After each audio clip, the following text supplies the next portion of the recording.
Hoy es viernes 22 de mayo del 2020, estamos en Buenos Aires a las 5 de la tarde y estamos teniendo una reunión cerrada con un especialista en temas de Colombia y todo lo que fue y sigue siendo el proceso de paz de Colombia. Básicamente él es el general Javier Pérez Aquino, que estuvo al mando de la misión, al mando militar de la misión, de la última misión de dejación de armas en Colombia. Así que muchísimas gracias, Javier, por estar acá.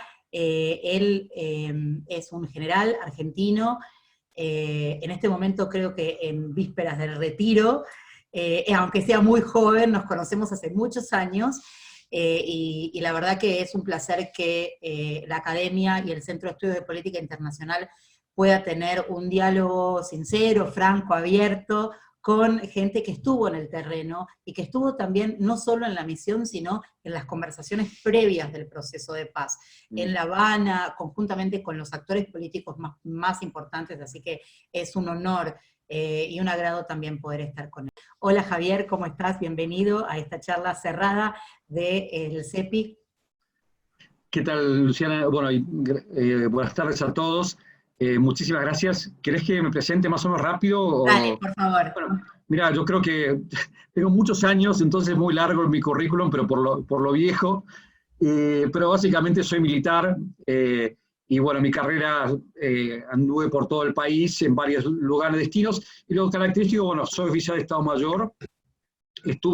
Hice varios cursos en el exterior, especialmente todo sobre estrategia, defensa, en China de un año, en Brasil de 4 meses, en Estados Unidos de 1 mes, y después hice 2 cursos también acá en la Escuela de Guerra de Ejército y la Escuela de Guerra Conjunta, similares a un tema de organización, estrategia, defensa. Básicamente soy los puestos últimos más importantes. Bueno, fui jefe de regimiento paracaidista, comandante de brigada, después fui como jefe de observadores en la misión de Naciones Unidas en Colombia, y a la vuelta fui jefe de la Fuerza de Despliegue Rápido, que es una nivel división, y después de eso, y hasta diciembre de este año, hasta hace pocos meses, jefe de asesores por el proceso de paz en Mozambique. Y bueno, y ya en el mes de marzo empecé los trámites para el retiro. Muy largo, Luciana, disculpame. No, no hay problema. Yo me acuerdo que nos conocimos allá por el, no sé, 2008, que fuimos a la montaña juntos. Ah, te acordás, cierto, a Bariloche. A una expedición sorpresa de un curso de liderazgo que hicimos juntos, que yo estaba en Sí, Sillín, tratando de subir una montaña con todos ustedes. Lo que nos interesa es que nos cuentes tus experiencias específicamente, obviamente desde el lado político, no tanto del operativo militar, pero sí desde el ámbito político, que creemos que tu cargo tuvo mucho de eso, y de los aspectos y lecciones aprendidas que pudiste tener tanto en Colombia como también en Mozambique, que veo que hay muchos PDR y cuestiones de Mozambique por los asuntos humanitarios que allí implica, ¿no? Sí, Luciana, ¿querés que empiece? Vale. Sí, mira, la verdad que yo no preparé una clase o algo específico, sino con la idea de una charla. Yo ahora me alcanzó un par de preguntas, si te parece vamos a ir yendo a la primera, bueno, ya está. Y yo creo que la idea, porque esto, gracias a Dios, bueno, acá hay un colombiano, yo viví con una pasión el proceso de paz en Colombia, la verdad que, como digo siempre, no lo digo porque haya un colombiano, mi segunda patria es Colombia, la verdad que realmente viví muy apasionado, entonces puedo pasarte horas contando la experiencia que he tenido. Y entonces, voy a tratar de ser sintético y les pido que cada tanto me paren y me hagan preguntas. Así la hacemos más dinámico. Porque repito, esto da para muchísimo. Gracias a Dios estuve 1 año y medio allá y fue muy intenso. Primero, con respecto a la convocatoria, creo que es algo muy corto esto, que generalmente la pregunta es, bueno, ¿cómo me han convocado a mí para ese puesto? Básicamente Naciones Unidas, cuando abren una misión, hace convocatoria a los países que presenten candidatos para determinados puestos, ¿no? Y uno se llamaba el puesto, en otros lugares es Force Commander, acá era jefe de observadores y segundo jefe. Bueno, varios países tenían que ser latinoamericanos. Presentaron, Los que seguro presentaron fueron Uruguay, Paraguay, Chile y Argentina, y creo que algún otro centroamericano. Me hicieron una entrevista vía Skype, muy difícil, porque justamente eran 3 personas medio alejadas, bueno, la verdad que bastante complicada. Y una pequeña anécdota, para empezar con anécdotas. La verdad que yo no tenía mucha experiencia en Naciones Unidas. Yo tuve solamente una misión en Kuwait en el año 93, 94. Y la verdad que yo traté de proponerme para que el ejército me proponga como segundo, no como jefe. La cosa que terminé, es media larga la historia, como jefe. Y yo dije, no, acá no tengo opciones. Yo me acuerdo de eso, me acuerdo porque nosotros creíamos que el chileno iba a ganar, no sé si vos te acordás. Es una larga historia, después te charlamos con Luciana. Nosotros jurábamos que el chileno era número puesto por esa posición, y de repente nos enteramos que vos ganaste y que Naciones Unidas, o sea que nada tenía que ver con la intención de que la Argentina lidere la misión, que obviamente fue un orgullo, pero todos jurábamos que ya había, porque obviamente Chile tiene también una cercanía muy grande con el ejército colombiano, o por lo menos ahí, ¿no? Sí, ahí intervengo una consulta. ¿Alguna pregunta en particular que hayas, en esa entrevista, que hayas considerado como propia del contexto al cual te ibas a dirigir? No, son esquemas de las preguntas ya medio establecidas para cualquier tipo digamos, de puesto así, ¿no? Básicamente es eso. Pero no, nada particular para Colombia. Todos, especialmente, todo lo que sea cuestión de género, de derechos humanos, la experiencia que uno ha vivido. Bueno, y sacando ya que comentaste esto, Luciana, sí, a mí me mandaron para que no gane. Yo me acuerdo. Y bueno, la verdad que sorprendidos todos, y bueno, cuando en un momento me llamó el jefe del ejército y me dice, bueno, che, te hicieron una entrevista, sí, pero olvídate, yo, nada, esto no concurro porque hay uruguayos que tienen 10 misiones de paz, etc. Y bueno, la cosa que no fue así, se equivocaron, me eligieron a mí, y en la llamada esa me dijo el jefe del ejército, mañana tenés que estar en La Habana. Así fue. Y no fue al día siguiente, pero a los 4 días estaba en La Habana. La verdad que no sabía de ser comandante de brigada en el norte de mi país, en el monte, a pasar a estar en La Habana negociando con gente de Naciones Unidas, con la FARC, con el gobierno de Colombia. Fue un cambio enorme, enorme.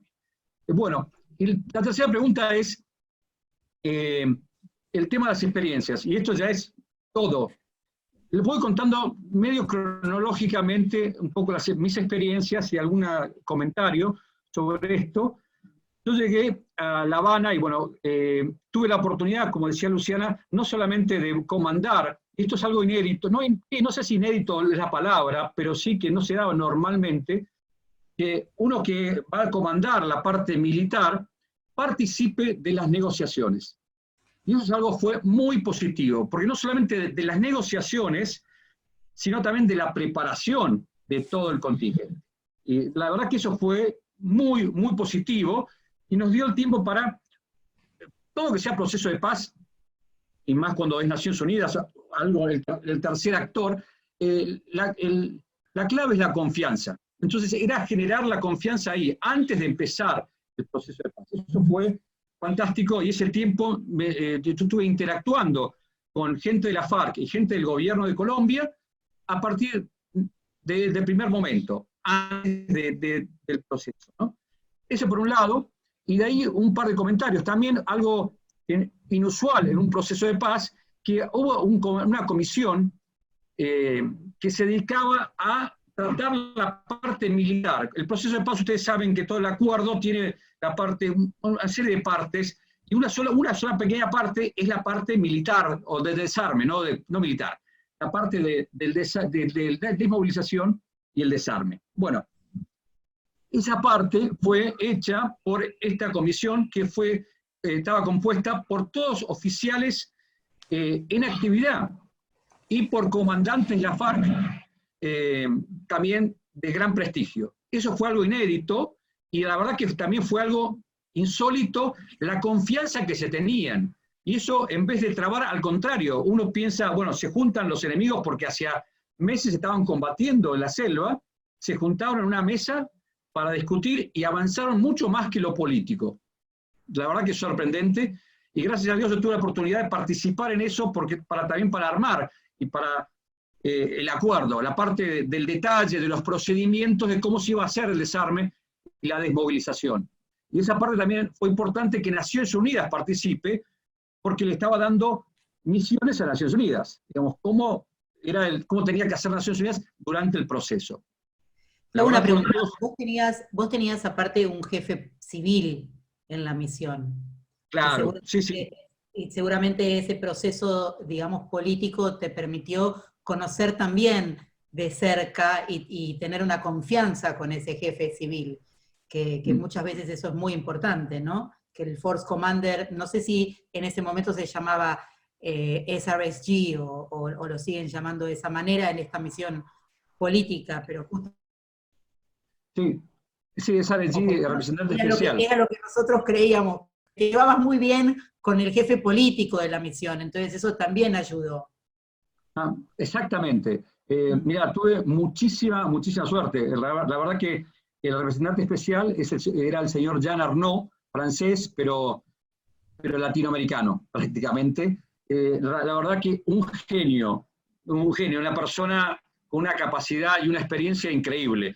Yo siempre digo que tuvieron mucha suerte los colombianos en tener un hombre así, con tanta experiencia y tan excelente. La verdad, un negociador nato, aprendí muchísimo con él. Y una cosa que decías vos, no solamente teníamos excelente relación, sino me hacía participar absolutamente en todo. Estaba siempre la imagen de la parte, digamos, el jefe civil y el jefe militar estamos juntos, absolutamente en todo. Y eso fue algo muy positivo.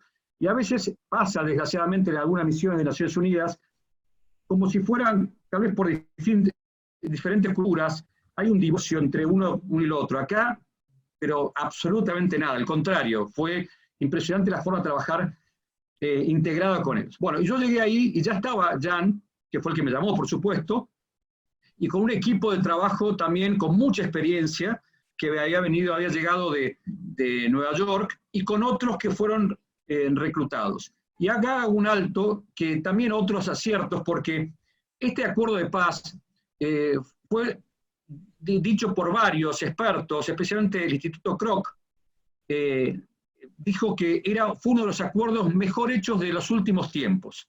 No sé si exactamente último tiempo o cómo lo nombró, pero realmente fue, los colombianos tuvieron la virtud de tener muchos expertos que lo apoyaron y que los asesoraron, por un lado, tomaron mucho tiempo y también tenían, como ustedes saben, la experiencia, como lo nombró hace un rato Juan también, de la cantidad de procesos de paz que tuvieron anteriormente, con el M-19, con la FARC también, en varias oportunidades. Bueno, el más conocido fue el del Caguán, pero hubo otros también.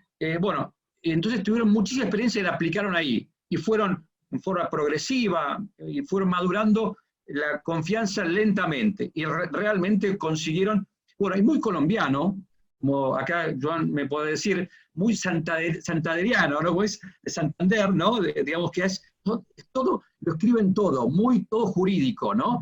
Hasta el último detalle. Pero eso dio la ventaja, yo como jefe del DDR, me dio todas las herramientas para poder verificar bien el proceso. La verdad que fue una herramienta excelente. Entonces, la verdad que todo eso fueron grandes ventajas. Y después sí. Discúlpame, te hago una consulta, digamos, como al interior del país y, digamos, mientras se desarrollaban las negociaciones, muchos analistas, digamos, hablaban de cómo ambas partes no querían que se los tomara como una rendición o como una victoria o una derrota por ninguno de los lados. ¿Viste eso en las negociaciones o no? Totalmente. Ahí hay una gran discusión, hasta hay un libro escrito por varios que, bueno, están las dos posiciones. Hay la posición de varios militares y otros que dicen que no deberían llegar al proceso de paz porque las FARC estaban casi derrotadas. De hecho, ustedes saben, bueno, que prácticamente en el año 2001 aproximadamente, bueno, después del Caguán, bueno, con todo la presidencia de Uribe, a la FARC más de 25.000 hombres se redujeron casi a 10.000, más o menos números.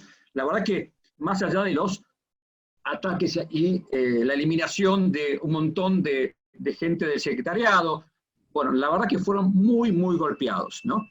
Pero al mismo tiempo, la FARC dicen, y hasta hace un rato acabo de escuchar justamente un audio de Timochenko, que decía, a pesar del apoyo de Estados Unidos, de Inglaterra, de Israel, no nos han podido derrotar.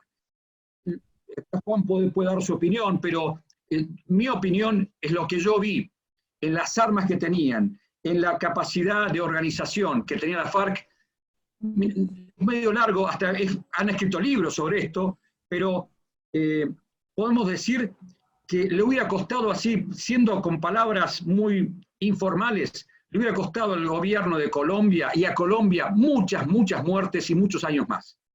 Sintético. No voy a ir con la estrategia y hablar con palabras extrañas. Yo creo que hubiera sido muy sangriento llegar a destruir realmente, a eliminar la FARC. Hubiera sido muy difícil. Y les doy un ejemplo. Durante este tiempo que estábamos en La Habana con las negociaciones, tuvimos dos grandes hechos que fueron también increíbles. Uno fue el reconocimiento a los lugares donde iban a estar las FARC, en las zonas veredales, lo llamaron las zonas donde reunimos después a las FARC. Hicimos todo un reconocimiento con gente del gobierno, de las Fuerzas Armadas y comandantes de la FARC. Una operación increíble, increíble. La primera vez que gente que estaba combatiendo hace un par de meses coordinaron otra operación entre ellos con la seguridad de las Fuerzas Armadas. Bueno, y yo tuve la oportunidad de entrar ahí en esos lugares antes del proceso de paz, imagínense, antes de la firma, y yo entré con comandantes de la FARC, y esos comandantes de la FARC eran recibidos como si fueran actores de cine. Wow. Y eso demuestra, y eso es mi experiencia personal, pero después charlando con todos los que fueron a los otros lugares. Esa zona era totalmente bajo el control de la FARC, y eso estamos hablando de 2016. Yo no estoy hablando de 2001, 2002, 2004, 2016. Lo que habrá sido en aquella época.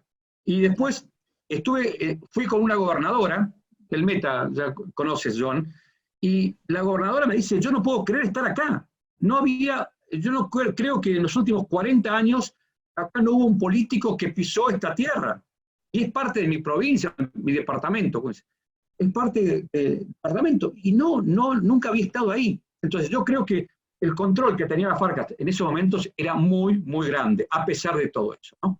Sí, ahí en ese, digamos, ese control que era, digamos, como tan fuerte en lugares en donde el Estado no llegaba y no llega, lamentablemente aún, me llama mucho la atención en el proceso de la negociación porque no solo, digamos, el gobierno tenía la presión de la opinión pública, de estos sectores que muy bien decías, que presionaban por una victoria prácticamente inminente, sino también tengo entendido que las FARC también tenían precisamente una presión de parte de sus filas de asegurarles un poco que no les estaban entregando, digamos, como prácticamente al muere, ¿no? Prácticamente como que las entregas y esto. Entonces, digamos, como que ambas partes tenían presiones que de alguna u otra manera querían dejar o asegurar que no se estaban rindiendo la una ante la otra. Exactamente, mira, y eso también uno aprende en la negociación.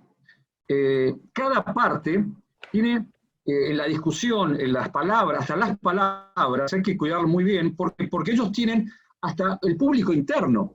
Es decir, están negociando y tienen que estar preguntándose, bueno, ¿cómo va a responder el de atrás? Es decir, no solamente que el que está negociando está de acuerdo con una actividad y se listo. No. Cuidado que el de atrás tiene que estar de acuerdo y tiene que lo tienen que apoyar. De los dos lados. Y como los dos medios. Claro, inclusive creo que justamente la palabra que se usó no fue rendición. Acá hablaban de que nadie se rindió ante nadie, ¿no? Por eso se hablaba de dejación. Y no de rendir las armas. Y dos cosas era la operación que le dio seguridad al proceso de paz. Las Fuerzas Armadas lo llamaron Operación Victoria. Entonces la idea para mostrar a su gente, nosotros vencimos. Una locura, pero no importa. Y después, del lado de la FARC... Puedo hacer un pequeño comentario, avalando un poco lo que decía Javier. Yo creo que el tema del triunfalismo que vendía el sector, y yo creo que Uribe fue muy disfuncional y todavía tiene efectos disfuncionales al proceso, yo creo que está ralentando por eso. Si ha dicho de paso, creo que solamente el proceso de La Habana hizo que no termine preso, porque él representa el otro extremo. Él se llevó puesto todos los derechos humanos habidos y por haber, y de no existir el proceso de La Habana, hoy estaría en la cárcel, no tengo la menor duda. Pero bueno, más allá de esto, yo digo, hay un elemento que es cierto, las FARC nunca estuvieron derrotadas, porque hay dos elementos que la FARC tiene ilimitadamente: recursos materiales y recursos humanos. Su capacidad de reclutamiento es impresionante porque las desigualdades, los problemas que generaron todo este conflicto siguen latentes ahí, y eso hace que tenga una capacidad de regenerarse, de reproducirlo permanentemente, por más que vos lo reduzcas. Yo me acuerdo cuando en el año 2001 estaban hablando de que tenían cerca de 18.000, cuando fueron a aquel proceso de movilización resulta que eran 30.000. Porque el reclutamiento que tuvieron durante el periodo del proceso de negociación le generó 12.000 nuevos elementos que no estaban antes. Y esto genera todo un tema. Entonces yo creo que coincido contigo absolutamente que no estaba derrotado, y como decís, de no ir a un proceso de paz, esto hubiera sido una guerra muy larga, porque además, te digo, después del uribismo dejaron muchos heridos en el camino y la retaliación hubiera sido brutal. O sea, la guerra de continuar hubiera sido más sanguinaria que lo que fue hasta ese momento. Un comentario, Juan. Mirá, cuando terminó el proceso, yo empecé también muy poco tiempo con la negociación con el ELN. A mí me sorprendió que el gobierno de Colombia nos dio información sobre el ELN, un detalle de información increíble, pero la cantidad, el líder, el teléfono, el nombre de la novia, todo, absolutamente todo, en qué ubicación, todo. Y no llegaban a 1.000 y pico. Sí, y las FARC tenían ahora desmovilizados con milicias y todo 13.000. Sí, sí. Es decir, y yo recibí y yo vi personalmente todo el armamento y como militar te digo, increíble el armamento. Pero no solamente el armamento que entregaron, porque siempre se mide por armas, pero la cantidad de explosivo y municiones que entregaron fue increíble. Entonces, yo creo que mucho mal, yo veía la cantidad de armas y de explosivos que destruimos, creo que hubiera sido una larga guerra que iba a continuar. Y la pregunta que yo le hacía a los militares colombianos, y bueno, si son tan pocos los del ELN, ¿por qué no lo destruyen? Si ustedes podían destruir la FARC. Bueno, continuemos. Bueno, entonces siguiendo con esto, otro tema una actividad que se hizo que también fue increíble, lo digo increíble por un argentino que llega ahí y ve a dos contendientes que uno había leído la historia, hicimos una capacitación con gente de la FARC y del gobierno, de las Fuerzas Armadas, que iban a participar del mecanismo tripartito. 7 días y 7 noches, todos juntos, FARC, Fuerzas Armadas con las Naciones Unidas, íbamos a participar. Y una cosa que al principio fue, imagínense, totalmente alejados, y yo siempre con la mentalidad para tratar de lograr romper el hielo, bueno, hagamos algunas dinámicas de grupo, como hicimos con Luciana allá en Bariloche, me acuerdo, imaginaba algo así, no sé si te acuerdas, y dije, me dijeron, estás loco, pero estás loco. No menos mal que no lo hiciste, porque lo nuestro fue terrible. Bueno, terminó así, Luciana, una cosa que antes ni se miraban, en 7 días o en 3 días, cómo fue avanzando, y se dieron cuenta que, bueno, que eran todos colonos de alguna manera, y primó una cosa increíble, una cosa hasta sociológica para analizarlo, en tan poco tiempo cómo fueron acercándose, y terminaron, yo siempre digo, ya estaba hablando por teléfono por un problema en otro lugar, y de repente veo que estaban haciendo una dinámica de grupo, todos sentados en los pies y corriendo la carrera, cayéndose y riéndose, Naciones Unidas, FARC, gobierno, decía, pero hacía 10, no lo podía creer. La verdad que fue una cosa fantástica. Y como digo siempre, repito, el secreto de todo eso, de todo este proceso, era lograr la confianza. Y con ese tipo de cosas, la verdad que fueron avanzando mucho. Cuento, y después quiero comentar un poco el tema del mecanismo tripartito. Hablando también de las grandes virtudes que tuvo este proceso, el acuerdo, este mecanismo también fue inédito. Hubo algo parecido en Nepal, pero a alto nivel, pero nunca así, como fue concebido en Colombia. Y lo concibieron los colombianos, en base a todas las experiencias y la información y los asesoramientos de un montón de gente, con expertos en otros procesos de paz. Y fue algo inédito, es decir, en todos los niveles había uno de Naciones Unidas, yo era el jefe, digamos, era el jefe, pero al mismo tiempo era el coordinador. Y eso también es una cosa que Jean Arnaud, el representante del secretario general, fue el que lo modificó. Figuraba en el acuerdo que yo presidía el mecanismo. Y después quedaron las dos cosas, pero siempre fui coordinador. ¿Qué significaba eso? Que yo no presidía, no era el jefe. Digamos, si bien era el jefe, era todo coordinado y hablado con las otras partes. Yo tenía con el almirante, un almirante colombiano y un comandante de la FARC. Y todo lo hablábamos y lo consensuábamos. Y en todos los niveles era así. Y hasta el más bajo nivel, imagínense en Naciones Unidas, la sede local, digamos, o el checkpoint, por decirlo así, ahí estaba en una carpa durmiendo uno de la FARC, al lado un capitán del ejército colombiano y al lado un mayor del ejército argentino o del ejército uruguayo. Era increíble. Los que visitaban esos lugares decían, no, esto no puede ser.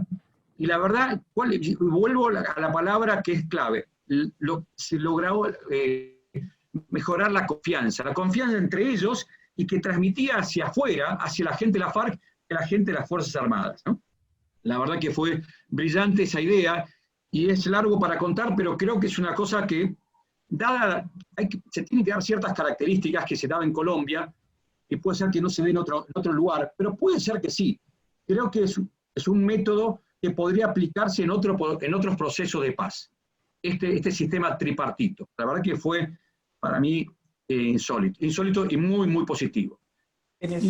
Discúlpame, en esa tripartición que mencionas, digamos, cuando uno aborda la cuestión en el territorio, digamos, en términos políticos, siempre se define, bueno, una guerrilla de origen marxista-leninista y bueno, digamos, como todo el espectro del comunismo alrededor de esto, pero en el término del territorio en el que hablas vos, con mandos medios, mandos bajos, digamos, se veía también digamos, este matiz político de entender al adversario en términos políticos o únicamente en términos bélicos como tal.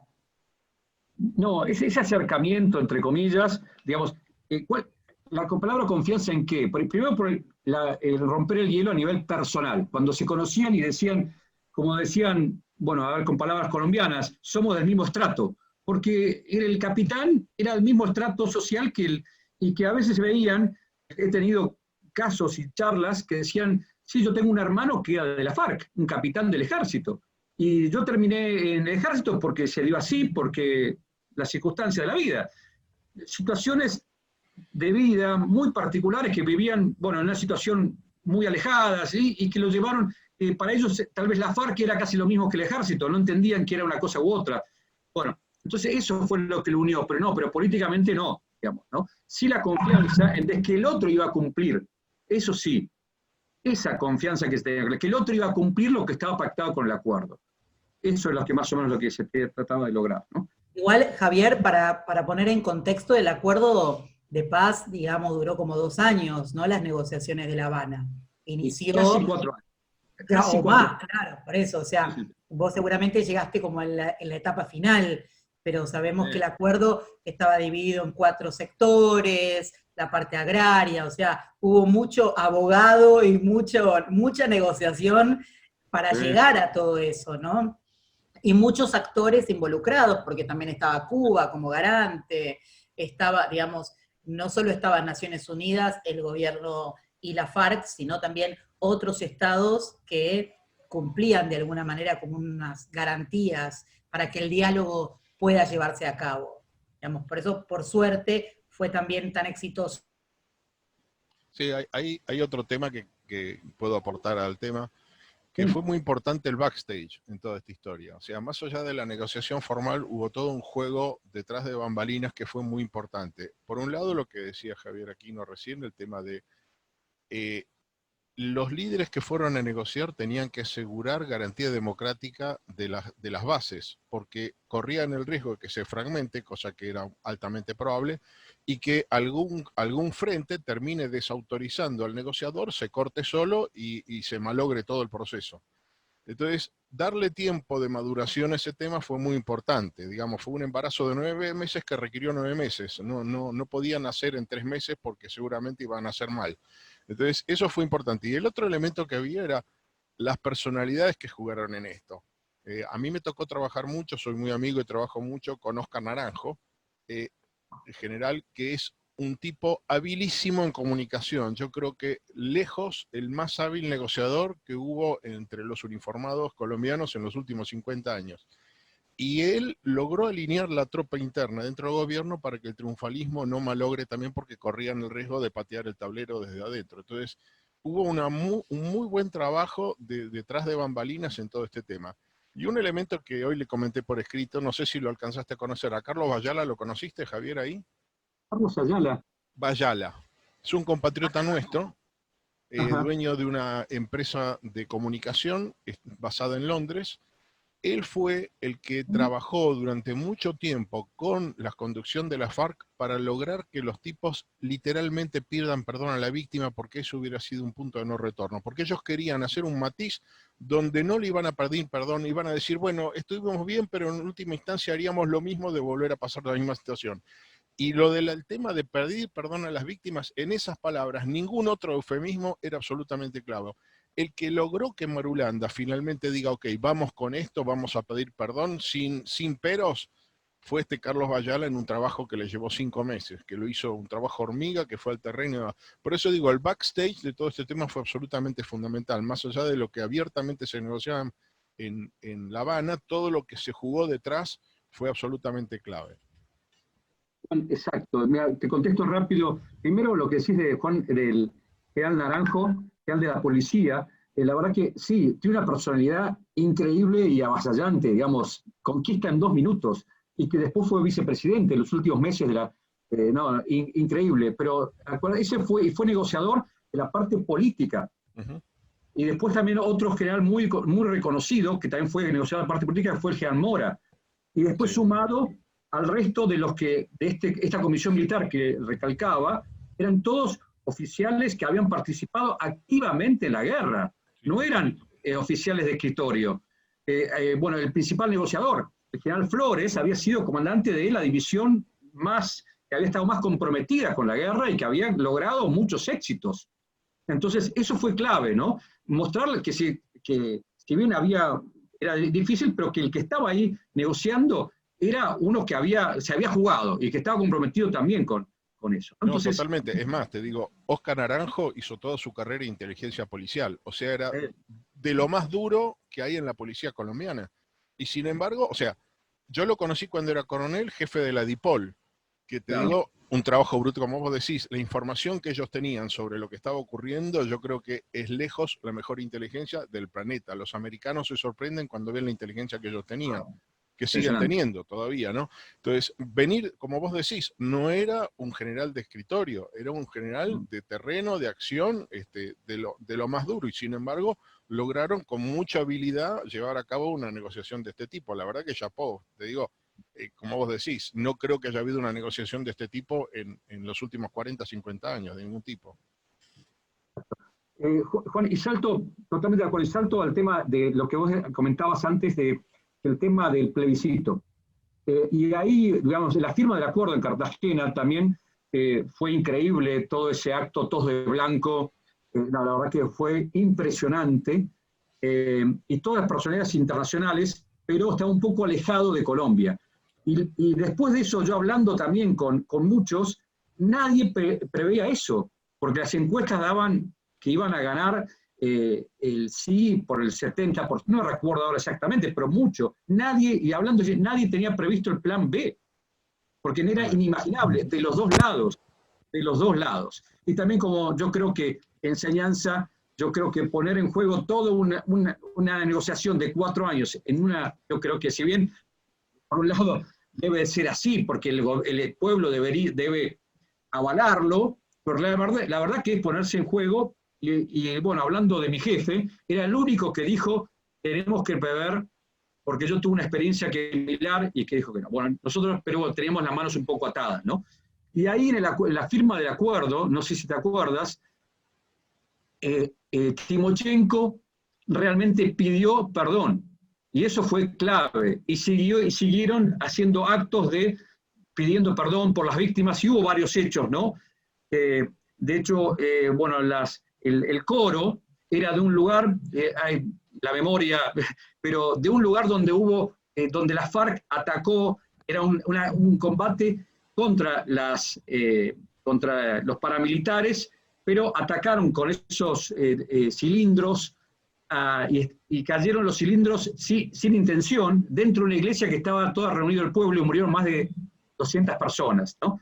Bueno, el coro estaba constituido por mujeres, todas de ese lugar, ¿no? Bueno, y la verdad que fue muy interesante eso, la necesidad de que el contrincante pida perdón, ¿no? En ese punto también te quería hacer una consulta porque el gobierno también en cadena nacional, Juan Manuel Santos pide perdón por los crímenes de Estado frente a la UP y frente, digamos, a la Unión Patriótica, todos estos, digamos, crímenes de Estado que tengo entendido que esta negociación por también hacerle admitir al otro el crimen de guerra también se dio en ese plano de la diplomacia, es decir, como, bueno, yo pido perdón por estos actos, pero de alguna u otra manera la negociación también se dio por hacerle pedir perdón al otro.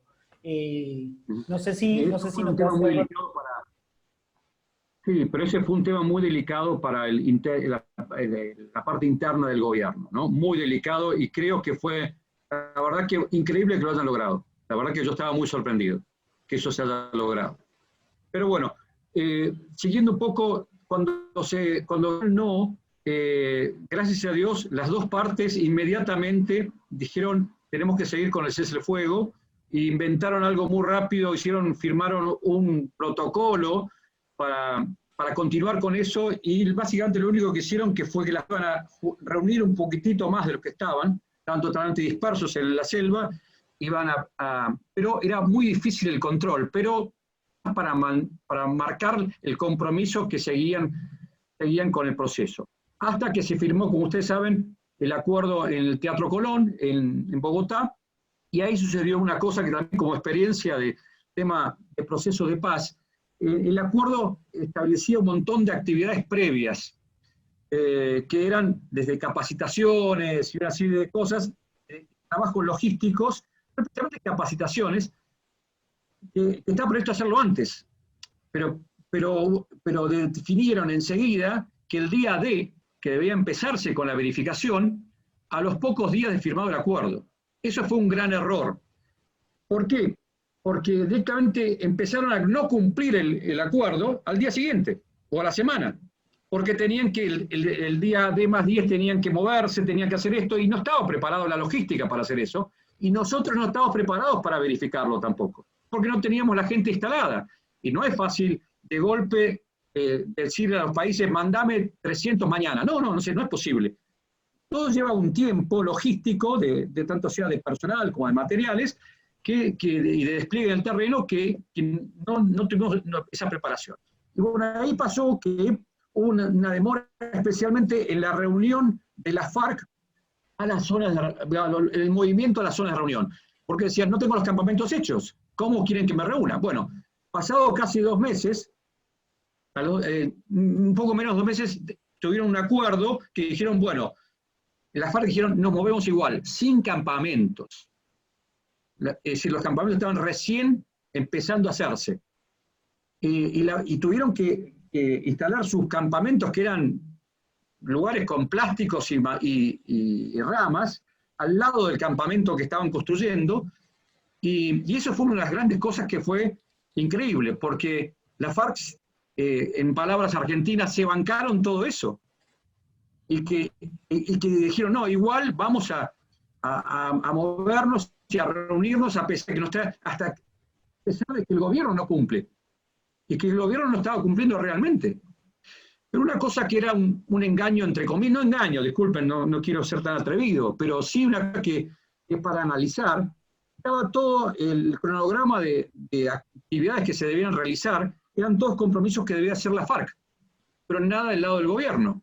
Es decir, nada del lado del gobierno con un cronograma. Decía que el gobierno debía, sí, pero no era un cronograma. Entonces fue un gris ahí que trabajó, porque el gobierno se había comprometido no solamente en poner los campamentos, sino también darle comida, porque la gente, teóricamente, de otra manera, cuando estaba en el monte, la seminera selva, bueno, tenía sus formas de abastecerse de comida, de alimentos y de salud.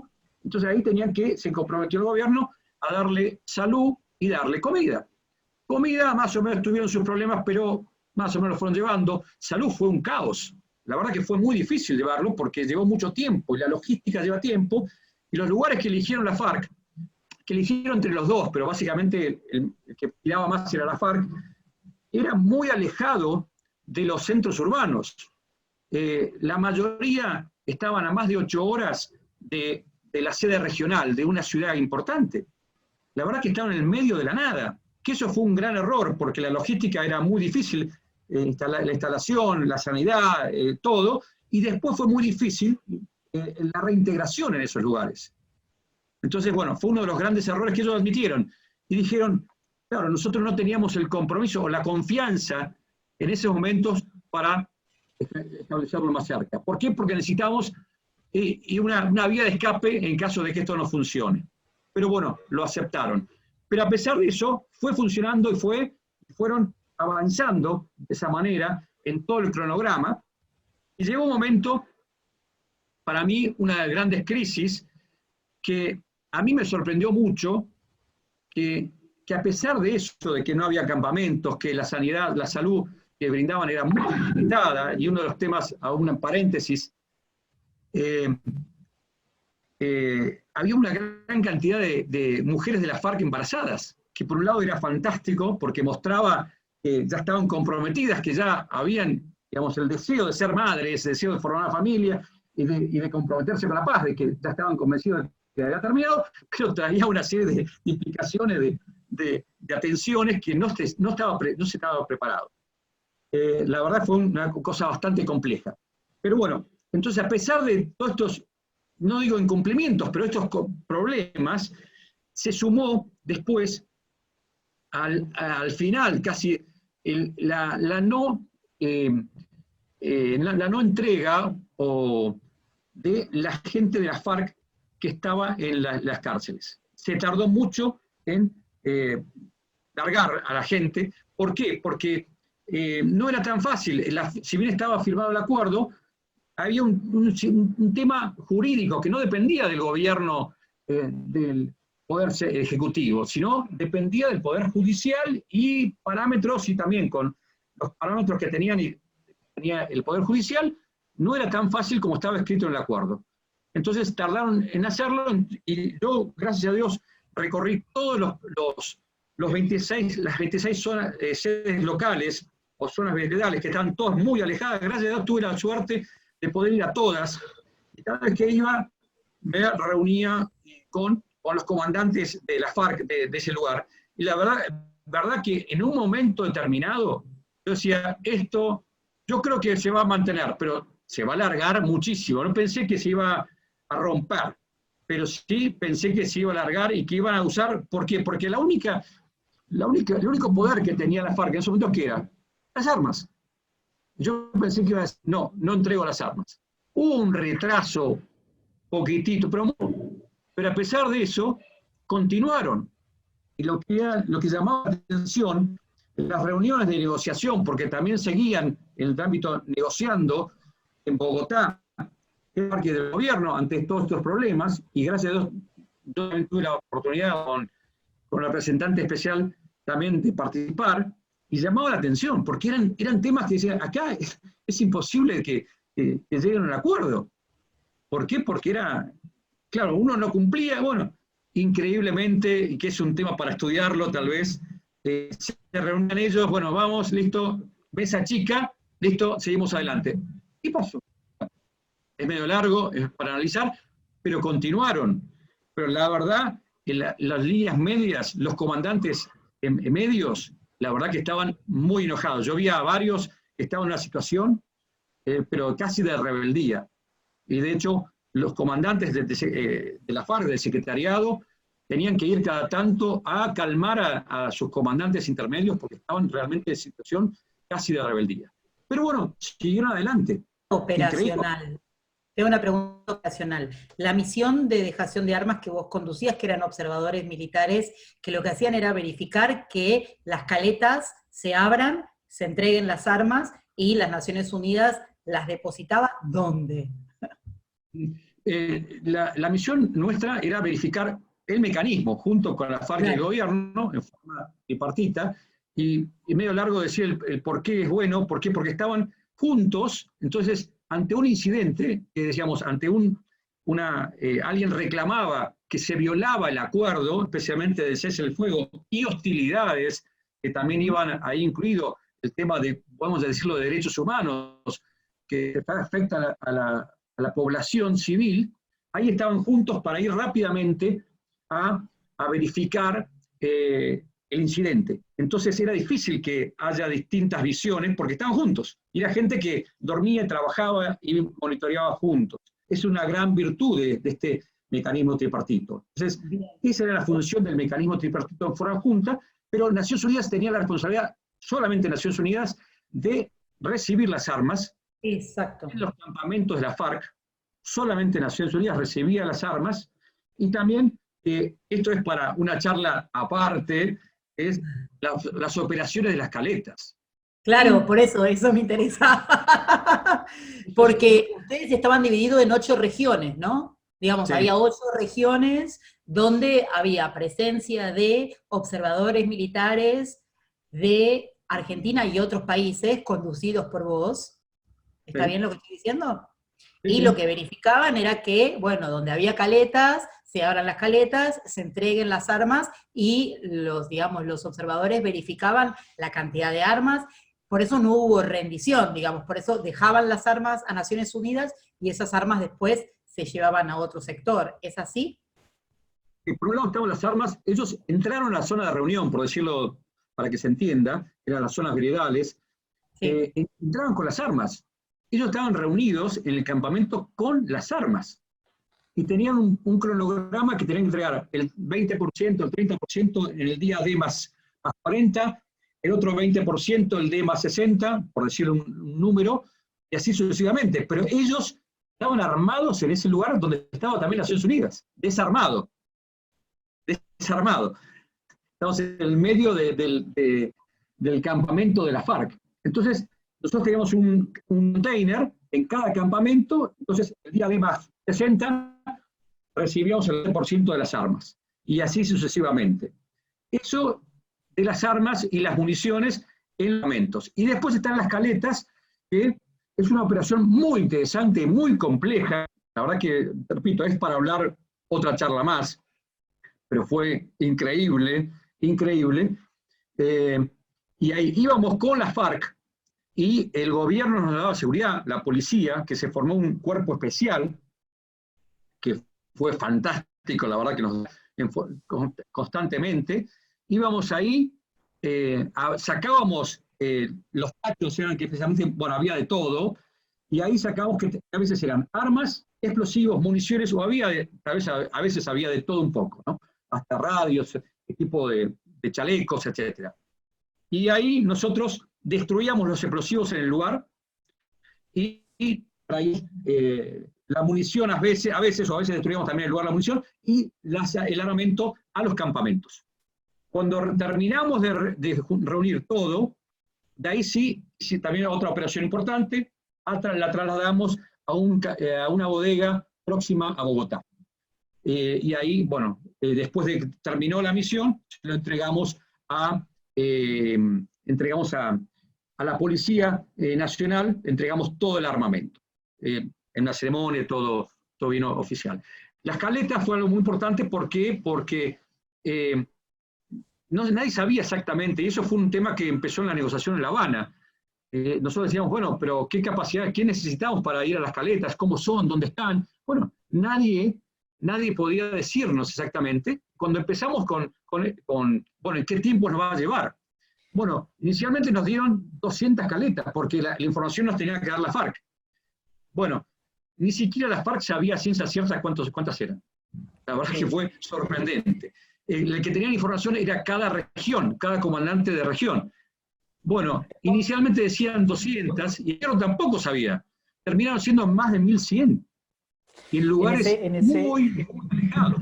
Claro, en ese tema de, digamos, como de la ubicación de las caletas, quiero digamos, como pensarlo de alguna u otra manera si pudiste darte cuenta de esta economía de guerra que operaba sobre todo en los territorios rurales. No me refiero, digamos, como en tanto a los cultivos ilícitos de drogas y todo esto, sino, digamos, como en la parte jurídica de la posesión de la tierra, porque entiendo que las caletas estaban dispuestas en lugares y en terrenos que jurídicamente no le pertenecían a nadie, porque el Estado nunca llega y evidentemente, digamos, como que son terrenos baldíos en donde, evidentemente, bueno, sí, digamos, deben ser estratégicamente ubicados, pero digamos, grandes porciones de tierra que digamos, o cooptadas por algunos terratenientes o simplemente no le pertenecían a nadie. ¿Viste este tema de que la posesión del territorio fuera un problema? No, había en todos distintos lugares, totalmente distintos, pero la mayoría estaban en lugares baldíos, pero muy alejados, en medio de la montaña y selvática. Teníamos que, a veces hubo operaciones que se tuvieron que ir en mula, otros que tuvieron que ir en barco, muchas en embarcaciones, otras directamente con helicóptero al lugar, muy alejados, por eso eran la mayoría baldíos en el medio de la montaña. Bueno, la mayoría, pero algunos también estaban cerca en un terreno que no era de ellos, pero tampoco, porque había de todo, pero eran tochos, como decían ustedes, ¿no? Que eran esos tochos guardaban leche, la mayoría era eso, que eran bien herméticos, y muchos enterrados, otros abajo del agua, y otros también unos arriba de los árboles, pero muy pocos. La mayoría eran enterrados, la mayoría. Y aparte no había ningún tipo de señal de eso. Lo que era llamativo, porque estaba el caletero, era el único, siempre tenía que haber dos que supieran sobre la ubicación de la caleta. Pero tal precisión, y yo tuve la oportunidad de ir a un par de caletas, iba con el caletero y yo no veía nada. Yo estuve trabajando, gracias a Dios, en mi vida militar en el monte, que no es lo mismo, pero sí, bastante similar. No pude determinar cuál era, digamos, la marca que lo guiaba al caletero al lugar. Y de repente agarraba la pala y decía, acá es. Clavaba la pala y golpeaba con el tocho. Impresionante. Entonces era un lugar cualquiera en el medio de la montaña en general. No había control territorial de ese lugar. Digamos, estaba totalmente escondido. ¿Y cómo fue la resolución de la misión? ¿Cómo fue terminando la misión? ¿Cuándo se dijo, bueno, acá se termina? Porque me imagino que, como vos decías bien, no se sabía cuánto sabía, cada regimiento o cada sector sabía, o iba descubriendo las municiones que iba teniendo o que estaban almacenadas. ¿Cómo cierra la misión? Mira, la misión seguía en base al cronograma determinado en el acuerdo de paz. Y también estaba definido con el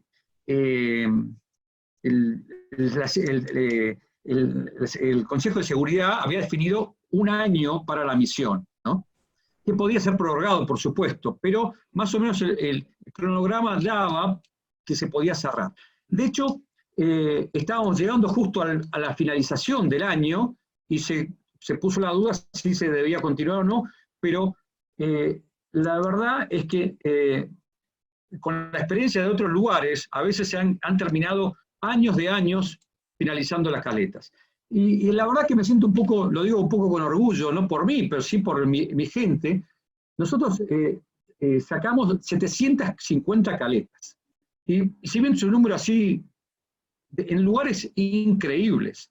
La verdad que tuvimos un compromiso y gente que pasó 3, 4 días en el medio de la selva caminando o con mula para buscar una caleta, pero por el compromiso de lo que significaba lo que estaba ahí adentro, ¿no? Y la verdad que fue increíble. Desgraciadamente, sí, no pudimos terminar con todas, pero se vio que era un número aceptable y no pudimos continuar. En un momento, el plazo era hasta el 1 de septiembre, creo que, si no me equivoco, y yo pedí la extensión hasta el 15 de septiembre, porque ese tiempo, porque la finalización era el 26, me daba para extraer toda la munición o el armamento que teníamos. Pero cuando yo dije, nos extendemos hasta el 15, mi gente casi me mata, pero bueno, pero por el compromiso que significaba, no, tenemos que continuar y tratar de sacar la mayor cantidad. Y la verdad que no me arrepiento, pero claro, porque cada operación era un riesgo enorme. Y lo digo un poco con orgullo, decir de dos cosas de la misión, ¿no? Con respecto a las caletas, tuvimos solamente 2 accidentes, no fue de las Naciones Unidas, sino de 2 soldados que nos daban la protección del cuadrante en general, que desgraciadamente pisaron una mina cada uno y terminaron falleciendo, pero estaban alejados, digamos, del lugar, no estaban con nosotros. El resto no hubo ningún incidente. Bueno, un incidente también, disculpen, con una emboscada. Directamente una de las patrullas nuestras, que también tenía gente de la policía y de la FARC, fue atacada con una emboscada realmente con ametralladoras M60, más de 10 fusiles, cilindros. La verdad que es muy importante, pero fue más para asustar, por lo que pudimos analizar, porque solamente hubo un herido, un policía con una bala de rebote, no en forma directa, y fue eso. Pero a pesar del riesgo de todas estas operaciones, ningún herido, nada. La verdad, increíble. Y otra cosa que también creo que, Luciana, vos conocés bastante las misiones de paz, y desgraciadamente muchas misiones, hay muchos problemas, especialmente con la población civil.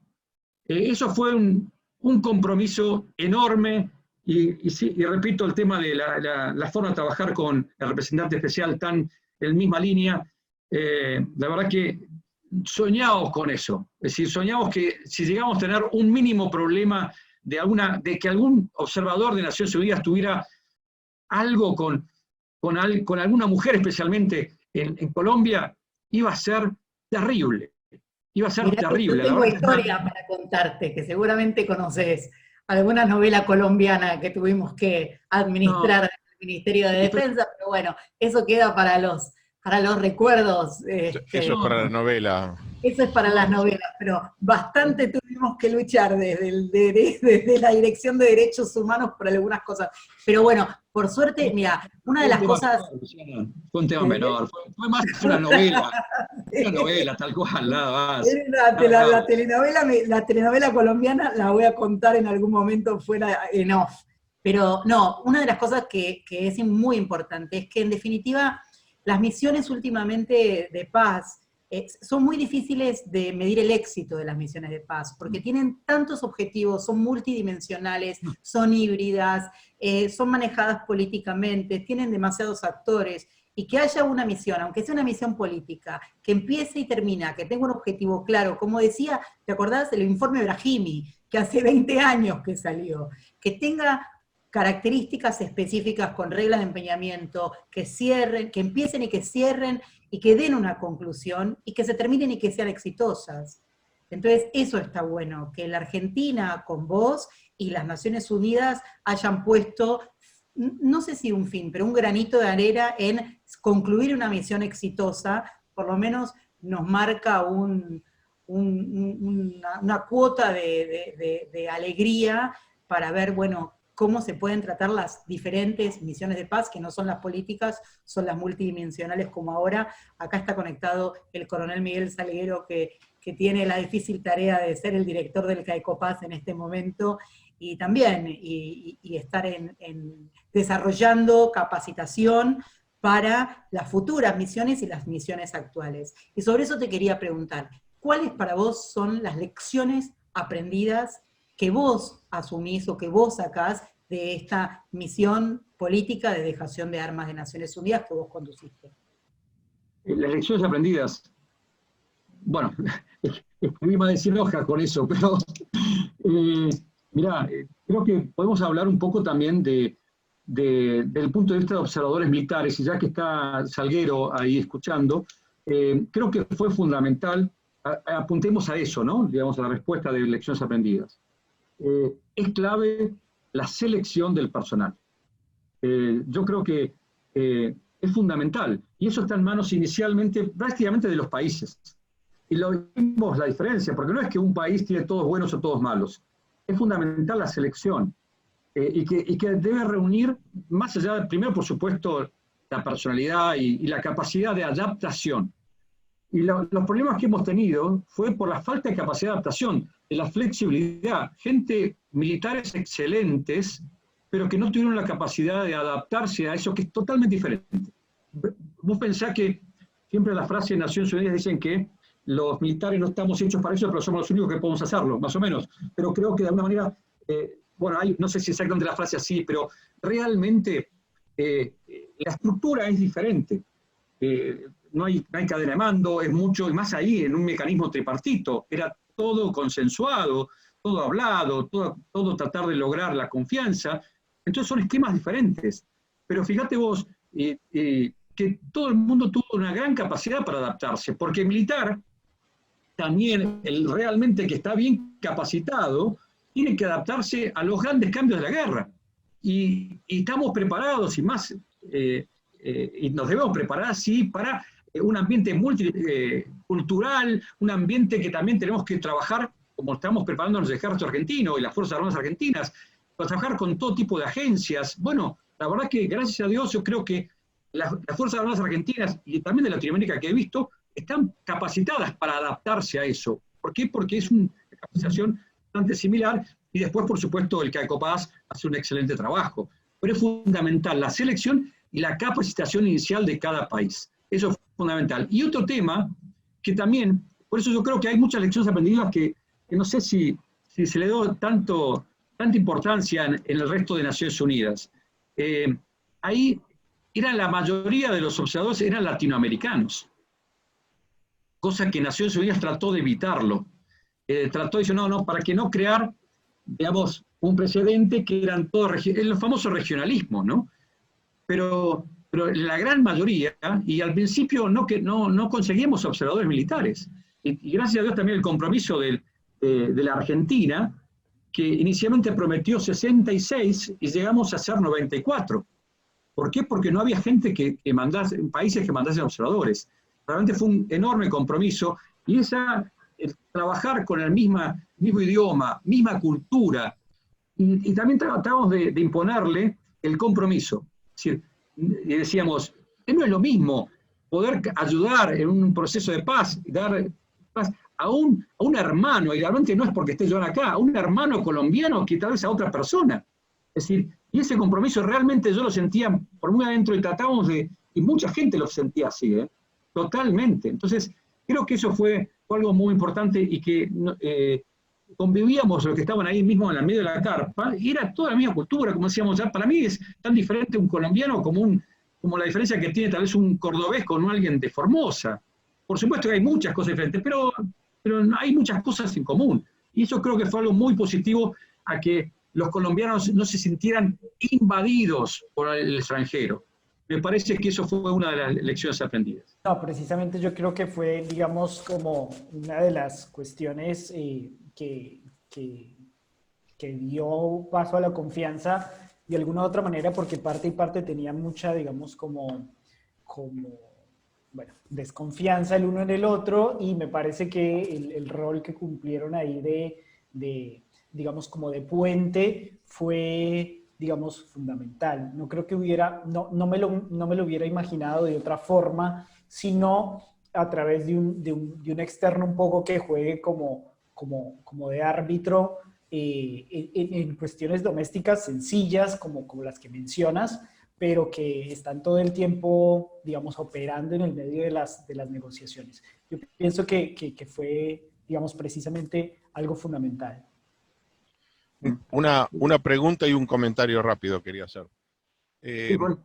En las experiencias de otros países, y te quiero preguntar si esto lo percibís también o sospechás que esto puede haber ocurrido también en Colombia, la experiencia española, la de ETA y de Lira, en los dos casos, ellos revelaron sus zulos o las caletas, según como las llames, pero con el tiempo se descubrió que en realidad habían otras que no revelaron, que se guardaron a reserva.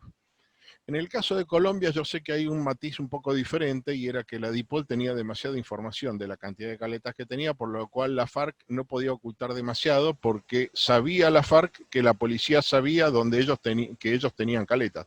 Quizás no sabían la ubicación exacta, pero sí sabían qué cantidad aproximada de caletas tenían. Y acá aparece otro elemento distorsivo en el caso de Colombia que no apareció en los demás, que es la proximidad y el rol que jugó Venezuela en todo esto. Alguna de las sospechas era que parte de ese armamento en reserva, por el caso de que fracase la negociación, la FARC iba a poder reabastecerse de armas en Venezuela, donde habría ocultado parte de su arsenal antes del proceso. ¿Realmente crees que esto haya sido así o no? Y el otro tema, antes de que me contestes, quería comentarte respecto de ya es una reflexión que quería compartir contigo y ver si estás de acuerdo con esto. Yo creo que tenemos que abandonar la idea de que... Perdón, Juan, que te interrumpa, pero estoy viendo que el coronel Salguero está manejando, mirando el coso. Les pido por favor que pare, que es lo único que nos falta. No, bueno, pero puede escuchar. Y está sin barbijo encima. No, lo que te digo es, yo creo que es hora de que dejemos de afirmar de que las misiones de paz no es una misión de las Fuerzas Armadas. Porque hablar de eso es equivalente a decir que la prevención en salud pública o la salud pública no es una función de los médicos. Es cierto que los médicos tienen una función primaria de curar, pero también tienen una función fundamental en materia de prevención, sea primaria, secundaria, terciaria o cuaternaria.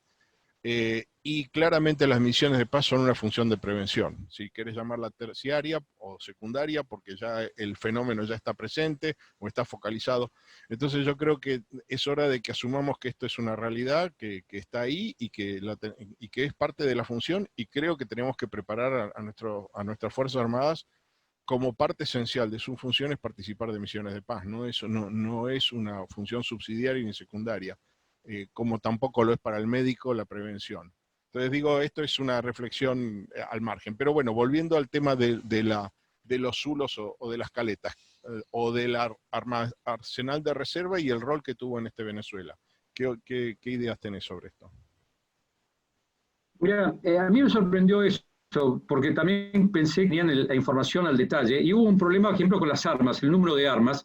El jefe militar de la negociación, General Flores, en un momento se equivocó y le dijo a la prensa un número determinado de armas, dijo creo que 13.000, porque tenían la información y todo. Y la verdad que no era así. Bueno, o puede ser, pero la verdad yo después hablando dije, no, y después me dijo, no, discúlpame, realmente me equivoqué, y no tenían la información real.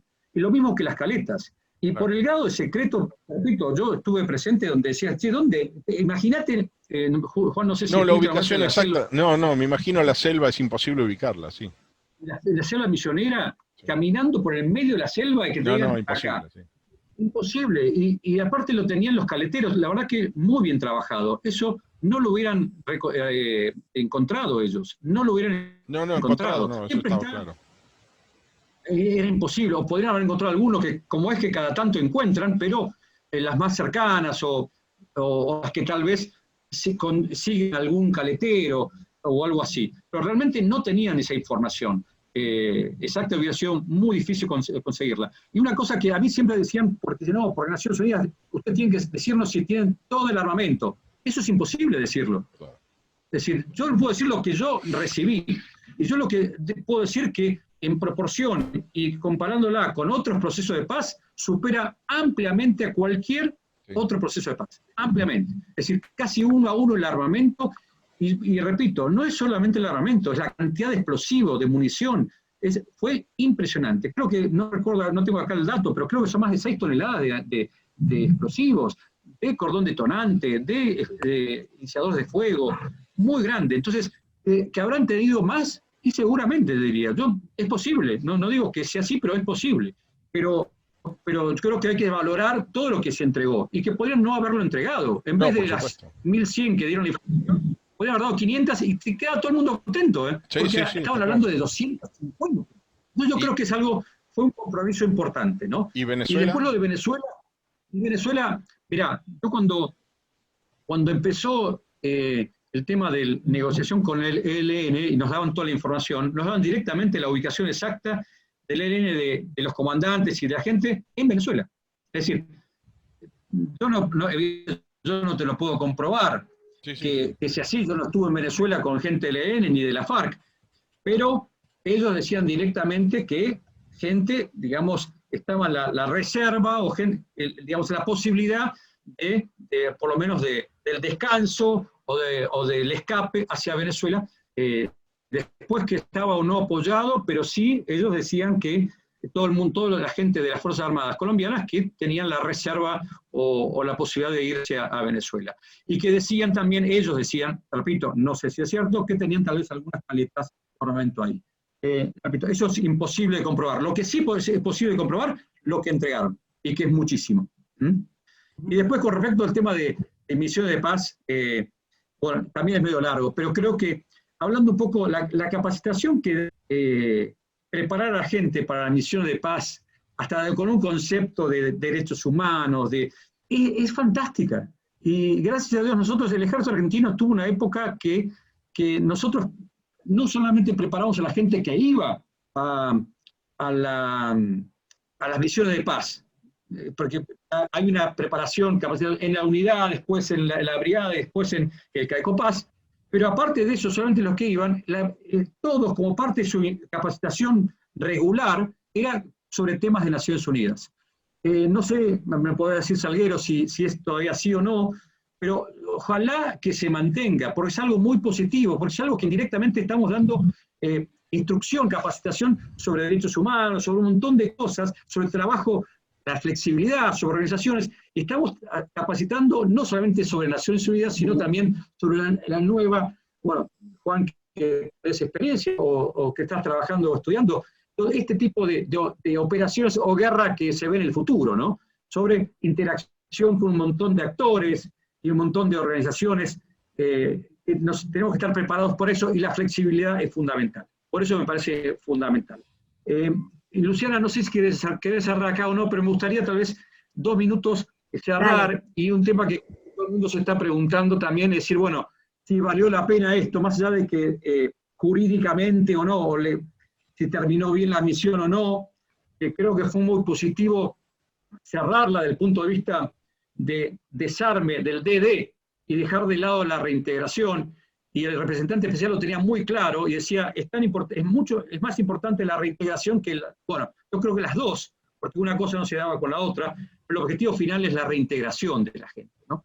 Entonces, fue importantísimo.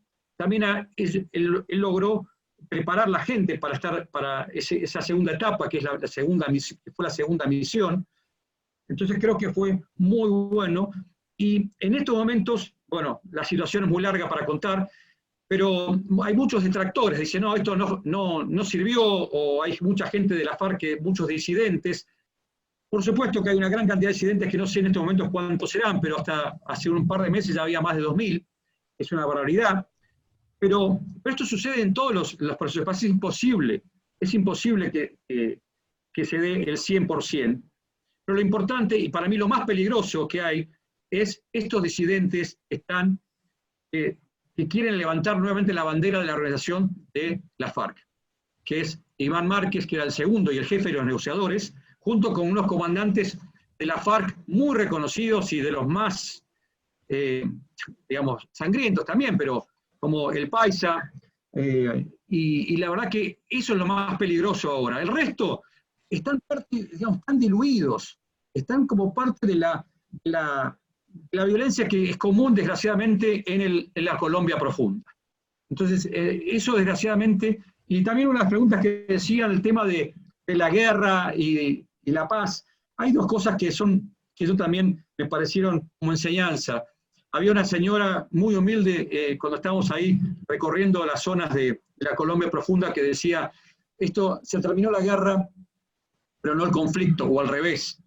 Es decir, la verdad es que sirvió para desarmar la FARC y fue una cosa muy importante, y ya el hecho de desarmarla, no de entrega de armamento, sino de la estructura de la FARC, es un hecho increíble y que es muy importante. Pero por eso digo que el peligro de que Iván Márquez vuelva con la bandera de FARC y reorganice esto.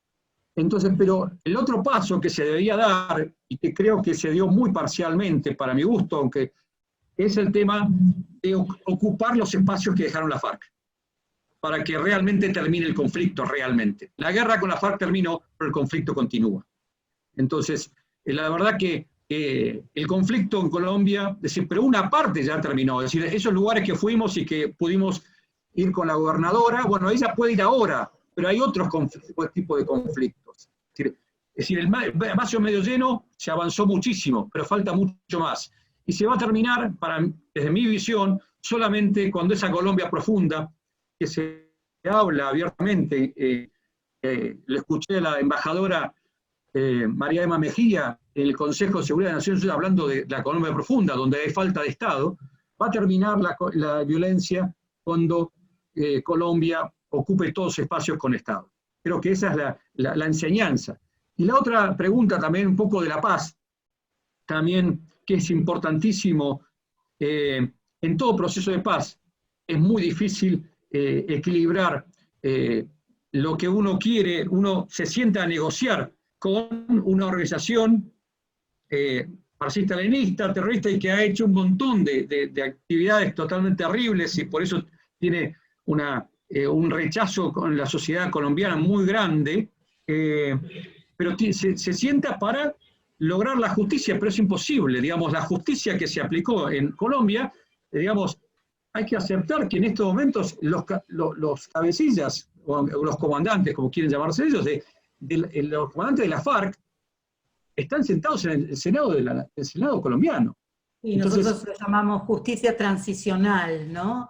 Exactamente. De alguna manera, entre ese encuadre de justicia transicional para buscar una pacificación dentro de todos los males que se hicieron. Y eso va a ser, digamos, eso fue una elección política de los actores y una estrategia jurídica para poder llegar a esta negociación, ¿no? Creo yo.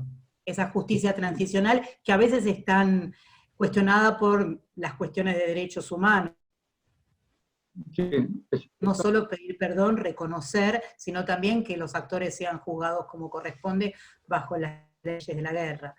Pero bueno, tomo eso. Y Javier, siendo las 6:30 de la tarde, te queremos agradecer un montón. Nos encantaría, nada, hacer otra reunión también por Mozambique, porque la verdad que todo lo que es temas humanitarios y cuestiones de paz y misiones de paz, sabes que no solo adoramos eso, sino que lo estudiamos, y hay mucha gente especializada en el CEPI que está entrando en esos temas, pero te quiero agradecer un montón. Para nosotros sos un orgullo como argentino que hayas estado como Force Commander de una misión tan exitosa como esa, que hayas estado también como Force Commander también en Mozambique.